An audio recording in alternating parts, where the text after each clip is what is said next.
Assalamualaikum warahmatullahi wabarakatuh. Sebelumnya, perkenalkan nama saya Alwi Wediningrum.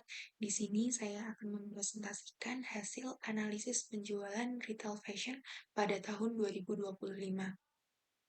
Selanjutnya, ada tujuan analisis. Analisis ini dilakukan untuk menganalisis penjualan selama 12 bulan terakhir guna menemukan pola strategis dan yang dapat digunakan untuk mendorong pertumbuhan bisnis di tahun berikutnya. Mengapa analisis penjualan itu penting?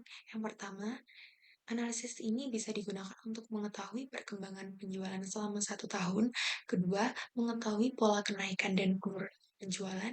Yang ketiga, menjadi dasar penyusunan strategi bisnis berdasarkan data yang sudah ada. Selanjutnya ada tahapan analisis. Yang pertama ada data collection, yang kedua ada data understanding, yang ketiga ada data cleaning, yang keempat ada ADA atau exploratory data analysis, yang kelima ada insight, dan yang terakhir ada rekomendasi. Beberapa tahapan ini akan saya lakukan menggunakan tools open source dari Google, yaitu Google Colab. Untuk tahapan pertama, data collection sendiri, di sini saya akan mencari data yang akan saya gunakan untuk analisis penjualan pada 12 bulan terakhir. Selanjutnya, data understanding.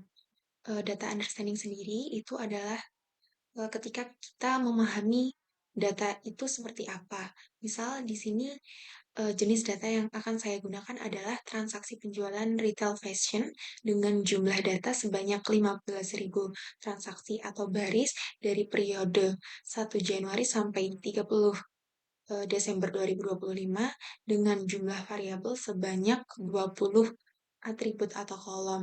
Nah, pada data understanding sendiri kita juga bisa memahami tipe data apa saja, serta kolom-kolom mana saja yang bisa kita gunakan sebagai analisis nantinya.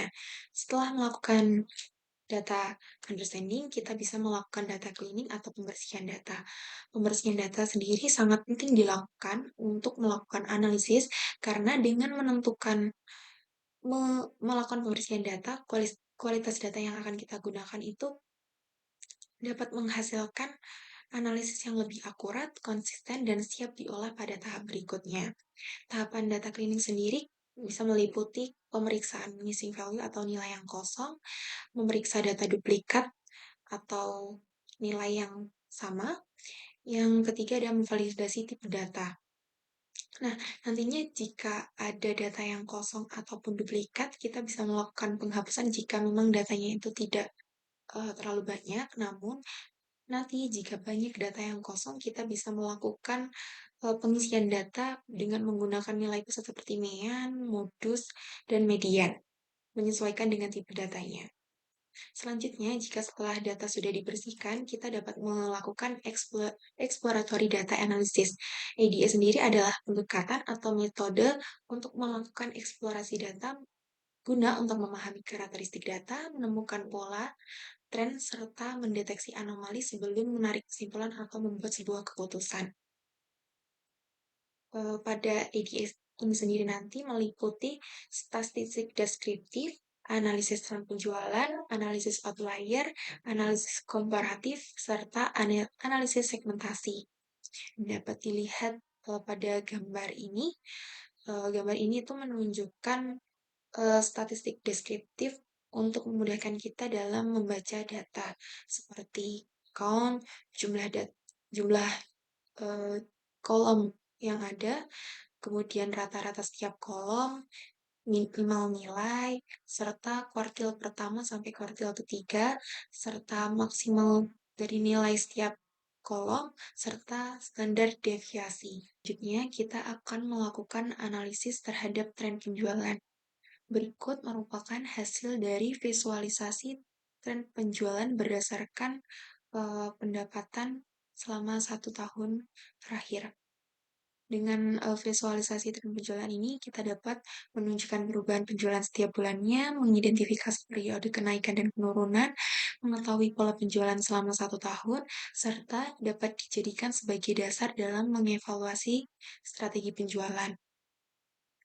Visualisasi tren penjualan ini dihasilkan dari penggabungan kolom bulan serta total pendapatan selama 12 bulan terakhir. Dari visualisasi ini kita juga dapat melihat penurunan penjualan serta kenaikan penjualan di akhir bulan. Selanjutnya kita akan menjabarkan lagi bulan dengan penjualan tertinggi dan terendah. Bulan dengan penjualan tertinggi terjadi pada bulan Oktober, di mana pada bulan tersebut mencatat penjualan tertinggi dengan total penjualan hampir sebesar 1,9 miliar atau hampir mendekati 2 miliar.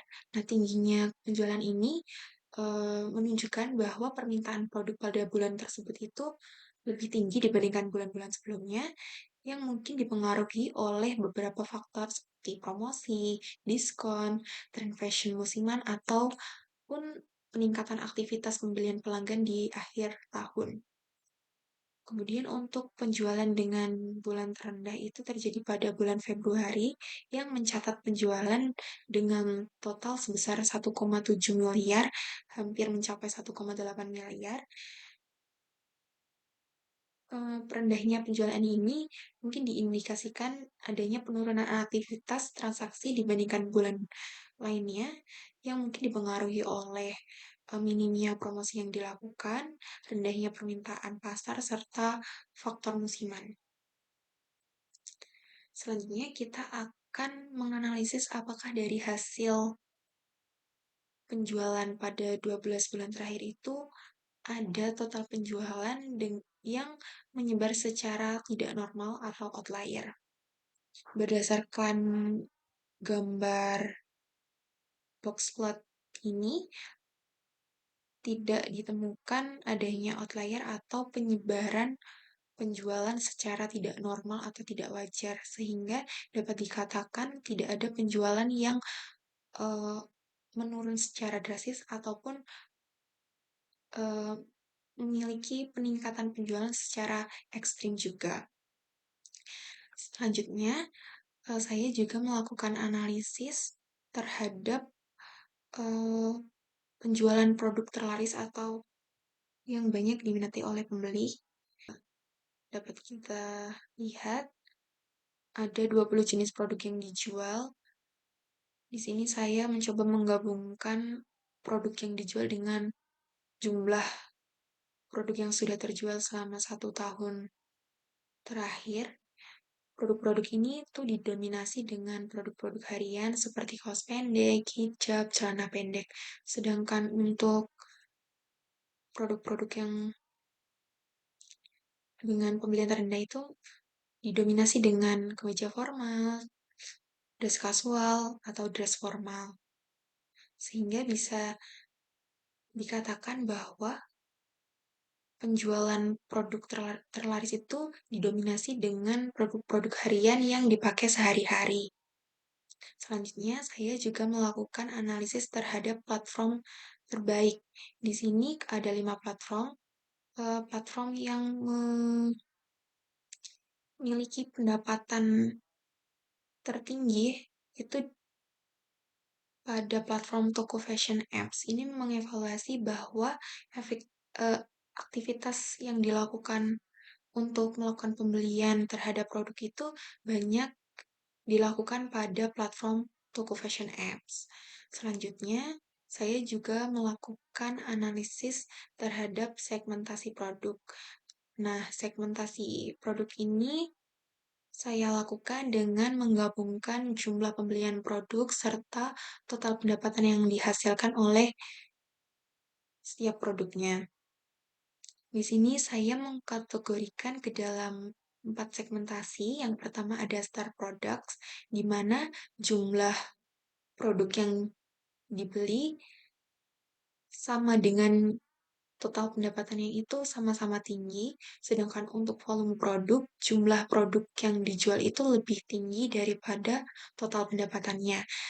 Untuk kategori yang ketiga, premium product, itu kebalikan dari volume produk, jumlah produk yang dijual lebih rendah daripada total pendapatan yang dihasilkan. Sedangkan untuk kategori yang terakhir, low performance, itu jumlah jumlah produk yang dijual dan total pendapatan yang dijual itu sama-sama rendah. Nah, di sini kita dapat melihat dari keempat kategori, dari low performance, premium product, star product, dan volume product. Di sini dari ke-20 produk itu, star product menghasilkan dua produk yang sangat diminati oleh pembeli dengan penjualan yang sama-sama tinggi dengan jumlah kuantitas produk yang dilakukan pembelian oleh pembeli. Dari analisis-analisis ini, kita dapat memberikan strategi dan rekomendasi berupa optimasi produk unggulan untuk star produk, seperti menjadikan produk dengan penjualan tertinggi sebagai fokus promosi, menampilkan produk unggulan pada halaman utama marketplace, menjaga ketersediaan stok agar tidak terjadi kehabisan barang, serta menggunakan iklan digital untuk meningkatkan jangkauan pelanggan. Yang kedua, kita dapat melakukan strategi peningkatan penjual terhadap produk low product seperti memberikan diskon khusus pada produk dengan performa yang rendah, mengadakan program flash sale pada platform yang sudah kita gunakan sebagai penjualan produk, kemudian menggunakan strategi bundling dengan produk unggulan, kemudian meningkatkan exposure produk melalui media sosial dan marketplace. Yang ketiga, kita dapat mengoptimalisasi platform penjualan dengan memfokuskan promosi pada platform dengan kontribusi penjualan tertinggi. Kemudian dapat menggunakan fitur iklan marketplace, kemudian memanfaatkan voucher toko dan gratis ongkir. Yang terakhir, dari tren penjualan sebelumnya, kita dapat menyusun strategi pada bulan dengan penjualan terendah, kita dapat memberikan program diskon khusus, program awal bulan, serta kampanye di media sosial. Untuk bulan dengan penjualan tertinggi, kita dapat menambahkan stok produk unggulan, meningkatkan anggaran promosi, dan menyiapkan promo lanjutan untuk para pembeli nantinya.